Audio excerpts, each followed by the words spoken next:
Olá, irmãos e irmãs, estamos reunidos em nome do Pai, do Filho e do Espírito Santo e gostaríamos, nesse dia do nosso simpósio, desenvolver com vocês uma pequena reflexão a respeito da pneumatologia e os padres da Igreja. Ou seja, eu gostaria de pensar algumas frases dos padres da Igreja que muito influenciaram na nossa moderna pneumatologia, ou seja, naquela pneumatologia que passou a levar em conta e a considerar a realidade da renovação carismática católica, ou do pentecostalismo, né? O pentecostalismo, a princípio, clássico, o pentecostalismo histórico, e depois o neopentecostalismo, onde nós, então, também passamos a fazer parte dessa renovação do pentecostalismo, chamada de renovação carismática. Por quê? Porque os anos vão passando, né? E as pessoas às vezes vão se esquecendo das dificuldades que a renovação teve para se fundamentar, para se apresentar à igreja, para se justificar diante da igreja como sendo uma expressão genuinamente católica e válida, né? E útil à edificação da igreja e dos seus fiéis. Então, muitas dificuldades foram assim tidas como barreiras para o crescimento espontâneo da renovação. E hoje a gente pode verificar que se nós conhecêssemos melhor a patrologia, se nós conhecêssemos melhor os escritos dos padres da igreja, nós teríamos tido condições melhores de nos apresentar à igreja como renovação carismática, como argumentar a nossa realidade e a nossa legitimidade.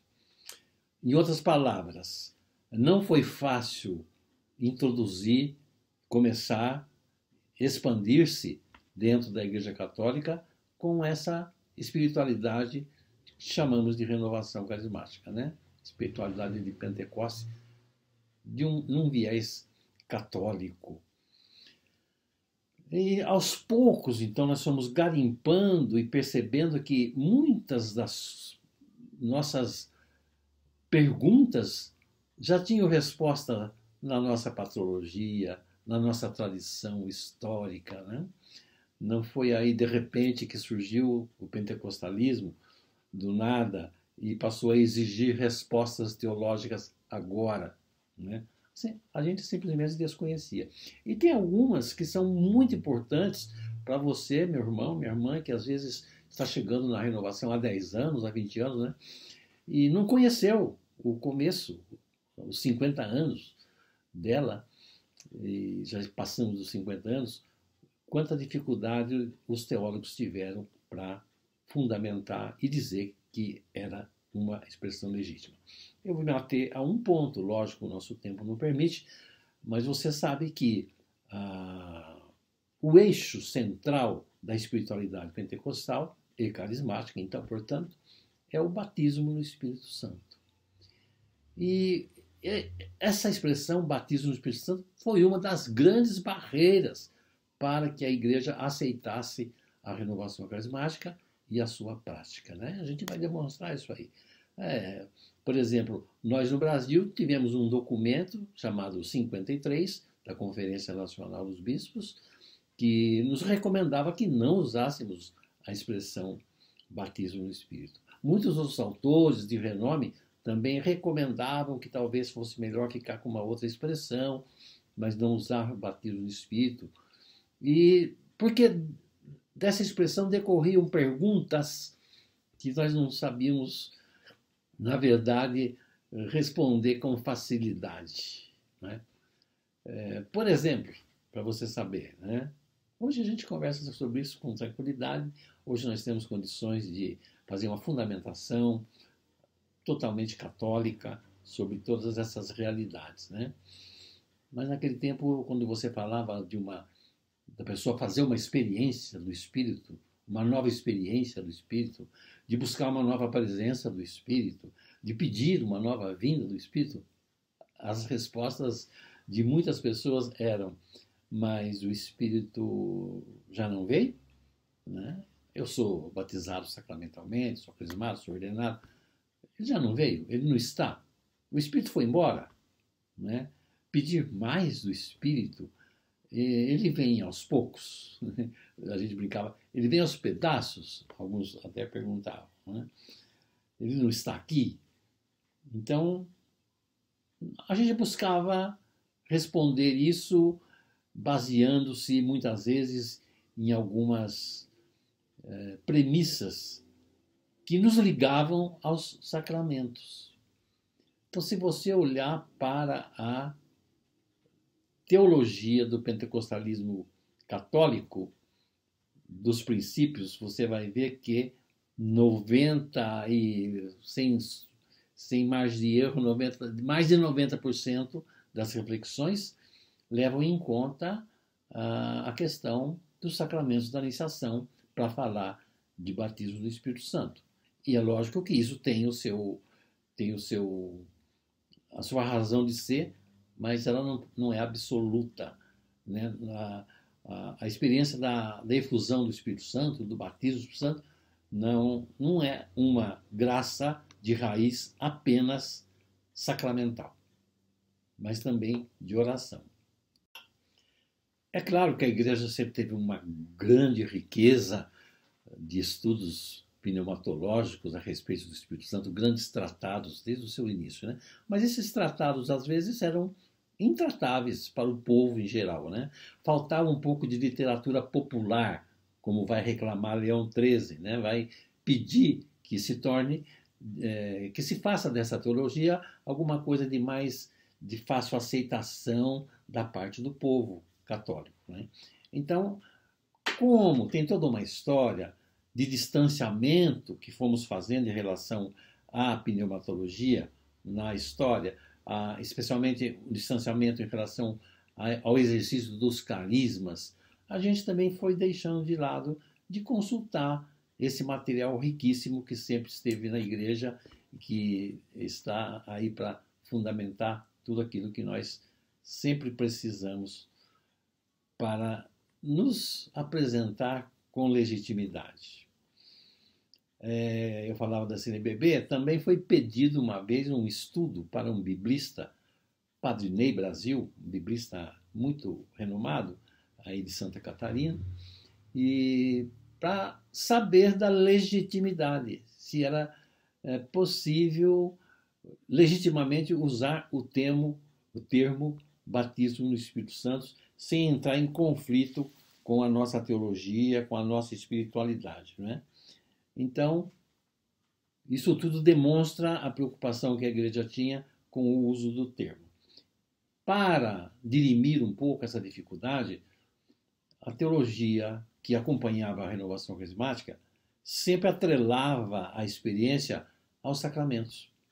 O batismo do Espírito Santo era assim apresentado como uma reviviscência daquilo que já se havia recebido no sacramento da iniciação, né? Era uma atualização da graça sacramental.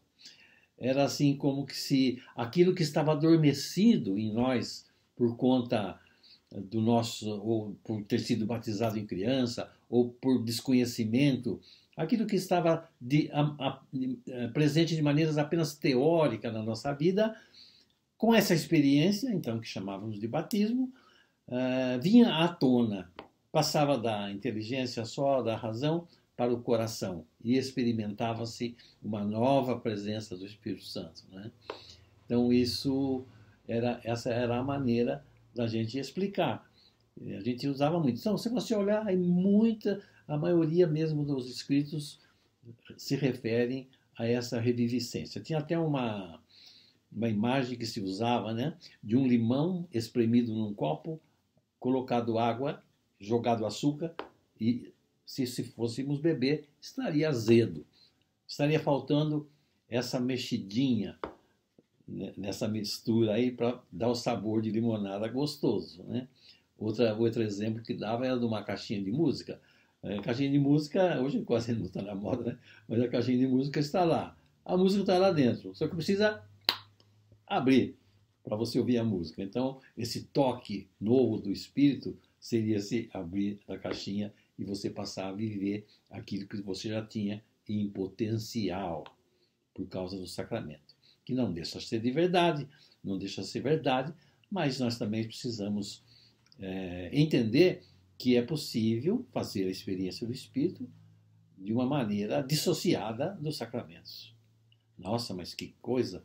Pois é, lá em Atos 10, por exemplo, na casa de Cornélio, eles não eram batizados, eram pagãos, e Pedro está falando, e o Espírito se derrama sobre eles, e Pedro diz que o mesmo Espírito que se derramou sobre os apóstolos no dia de Pentecostes se derramou sobre o povo que estava aí na casa de Cornélio. Né? Isso para dar um exemplo bíblico. Os exemplos bíblicos são sempre muito controvertidos na sua discussão, na sua interpretação, então nem sempre eles eram úteis para a nossa argumentação.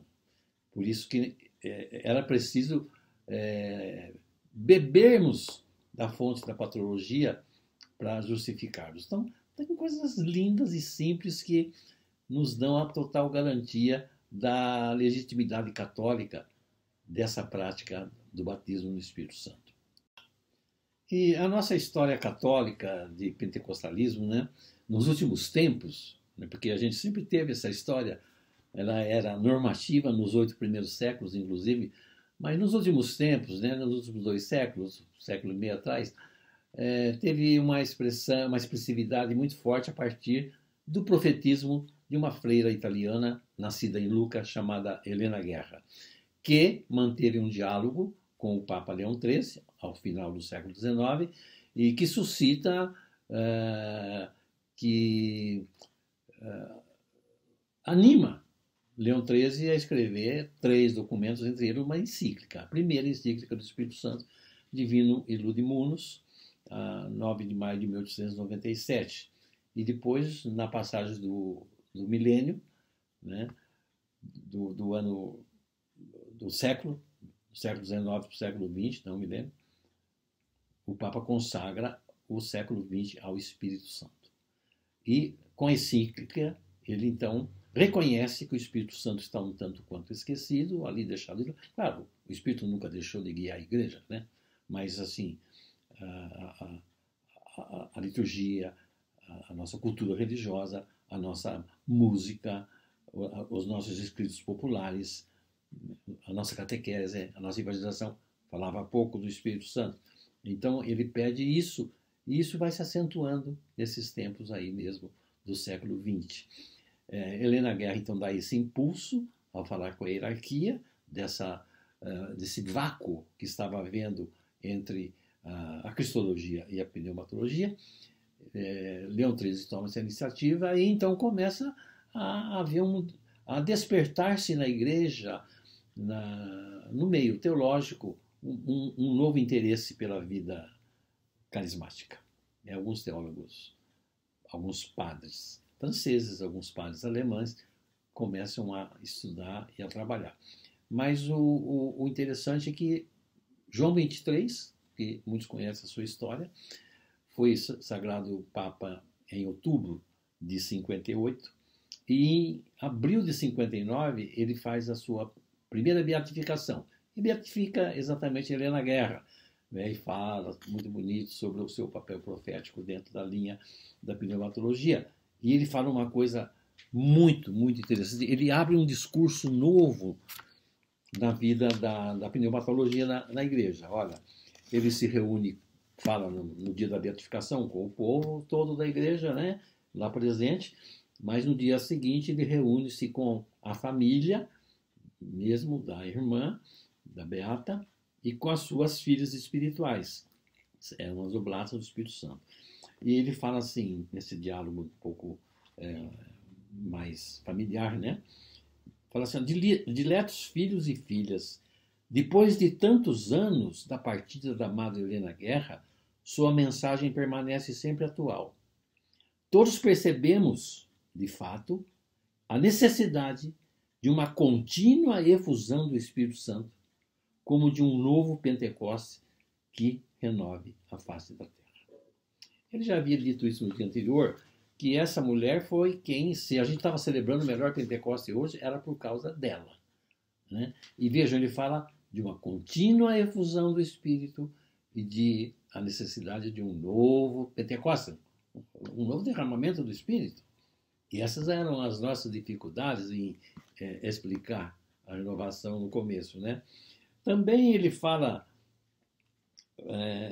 17 de maio, era Pentecostes, logo depois, falando com um grupo de cardeais, ele fala assim: Espírito Santo, vossa presença dirige a igreja no caminho certo. Nós vos pedimos, derramai a plenitude dos vossos dons sobre esse concílio ecumênico, que ele convocou, né, com muita controvérsia, e renovai vossos milagres em nossos dias em vista de um novo Pentecostes. Né? E ele começa a introduzir na igreja, então, essa palavra de um novo Pentecostes. Ele vai dizer que, por exemplo, na convocação do concílio, que é um documento, o Humani Salutis, já em 61, em Natal, ele vai dizer que deseja que o concílio seja como um novo Pentecostes, né? E que o Espírito derrame seus dons sobre a igreja como fizera na igreja nascente. Então, isso é que abre o caminho para a igreja, o concílio vai trabalhar isso direitinho, e por isso a renovação se instaura na vida da Igreja Católica. Né?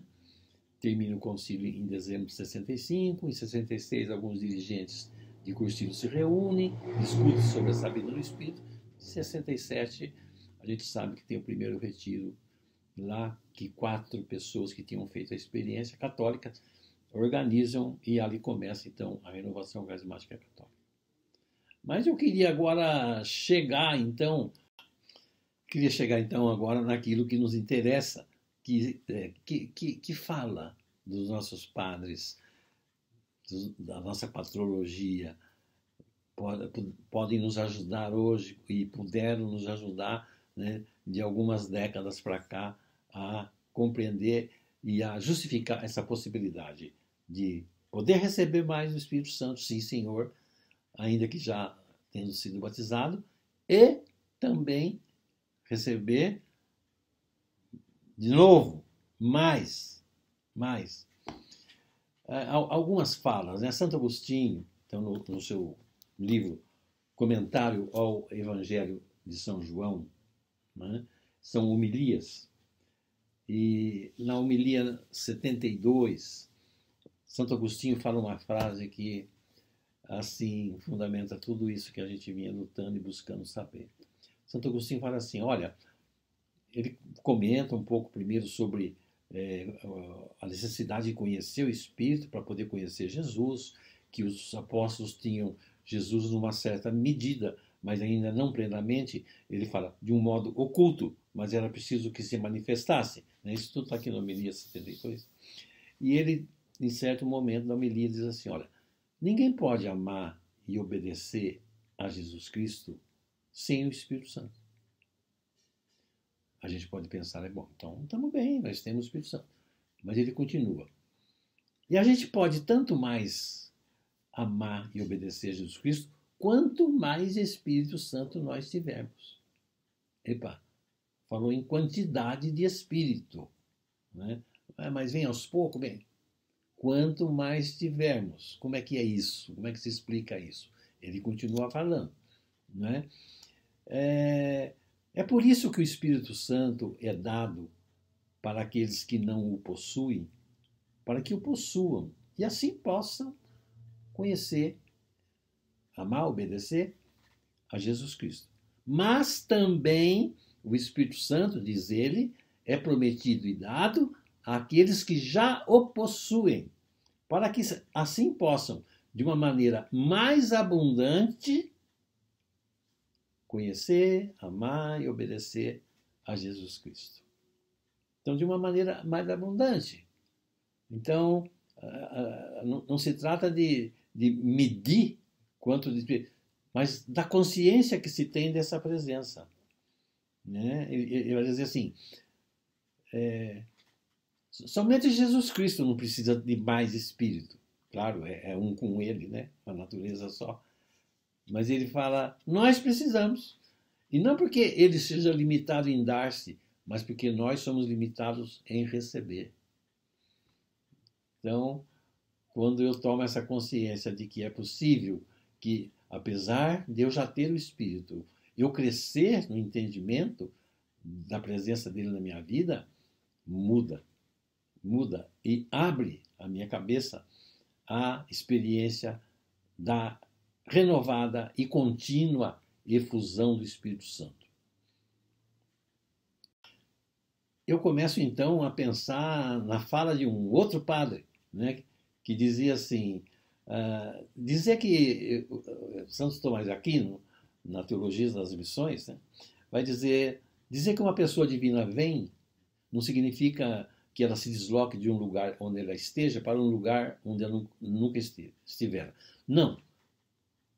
Ele que está em todo lugar e que está aqui, quando eu digo vem, torna-se uma realidade nova na minha vida. A presença dele torna-se novidade de vida. E essa novidade só pode acontecer na minha vida, porque o Espírito Santo é imutável. Então não se trata de que ele vem de algum lugar para um lugar novo. Não, ele já está. E manifesta-se aqui e agora de uma forma nova.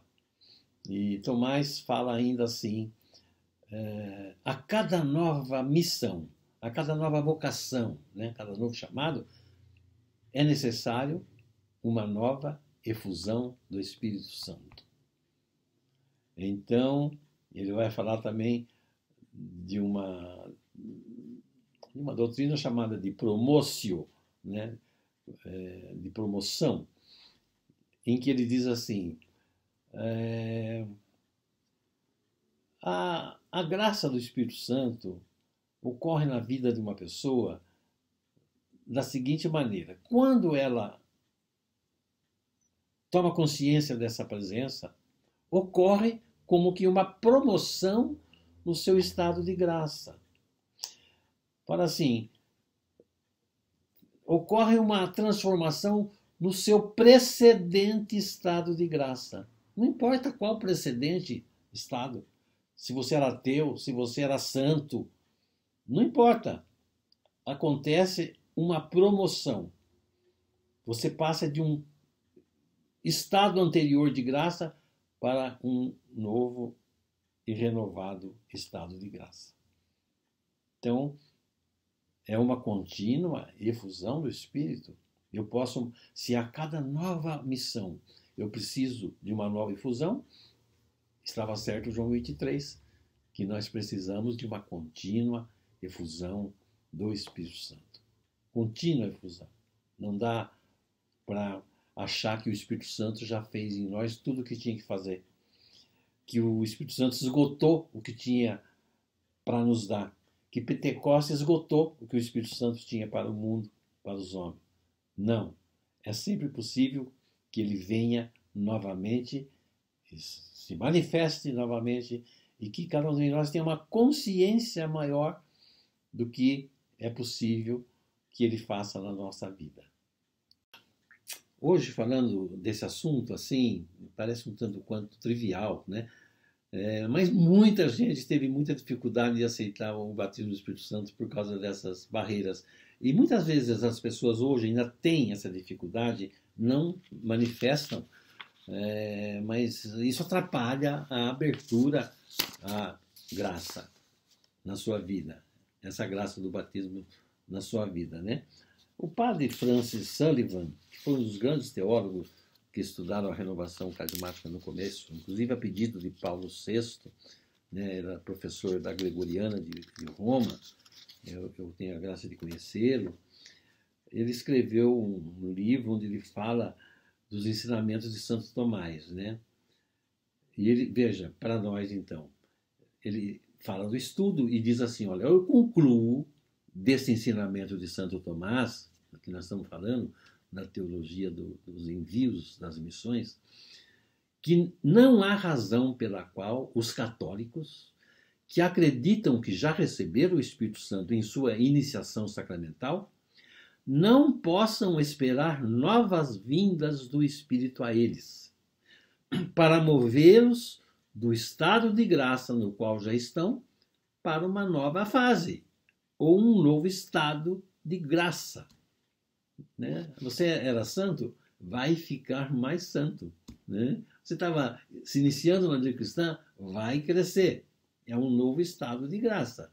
Né? E ele fala assim, e, como na linguagem bíblica, vinda do Espírito, derramamento do Espírito e batismo do Espírito Santo são simplesmente modos diferentes de dizer a mesma coisa, segue-se que é conforme a tradicional teologia católica, cristãos confirmados e batizados pedirem ao Senhor que os batize no Espírito Santo.